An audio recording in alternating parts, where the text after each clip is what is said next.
গতানুগতিক পদ্ধতিতে কাজ করার সুযোগ নেই। 18 কোটি মানুষের ভোটের অধিকার ফিরিয়ে দিতে সুষ্ঠু, স্বচ্ছ ও নিরপেক্ষ নির্বাচন দিতে নির্বাচন কমিশন প্রতিশ্রুতিবদ্ধ। সকালে রাজধানীর আগারগাঁওয়ে নির্বাচন প্রশিক্ষণ ইনস্টিটিউটে ভোটার তালিকা হালনাগাদ প্রশিক্ষণের উদ্বোধন অনুষ্ঠানে সিইসি এএমএম নাসির উদ্দিন এ নির্দেশ দেন।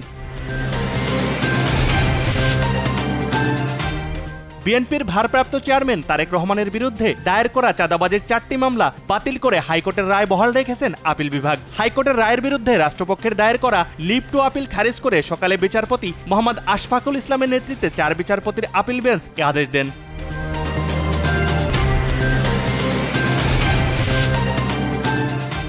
রাজবাড়ীর দৌলতদিয়া ও মানিকগঞ্জের পাটুরিয়ায় ঘন কুয়াশার কারণে দীর্ঘ 9.5 ঘন্টা বন্ধ থাকার পর ফেরি চলাচল স্বাভাবিক হয়েছে। সকাল 10:30টার দিকে কুয়াশার ঘনত্ব কমে যাওয়ায় পুনরায় ফেরি চলাচল স্বাভাবিক করে ঘাট কর্তৃপক্ষ।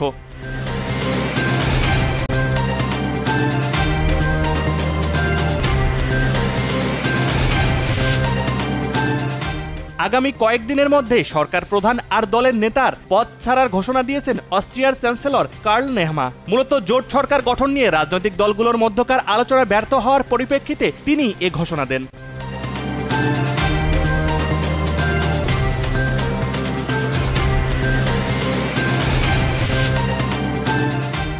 ভারতকে কাঁদিয়ে টেস্ট চ্যাম্পিয়নশিপের ফাইনালে অস্ট্রেলিয়া। সিডনি ক্রিকেট গ্রাউন্ডে সিরিজের শেষ টেস্টে তৃতীয় দিনে জয় নিশ্চিত করে দলটি। এ জয়ে আগামী জুনে বিশ্ব টেস্ট চ্যাম্পিয়নশিপের ফাইনালে দক্ষিণ আফ্রিকার সাথে লড়বে অস্ট্রেলিয়া।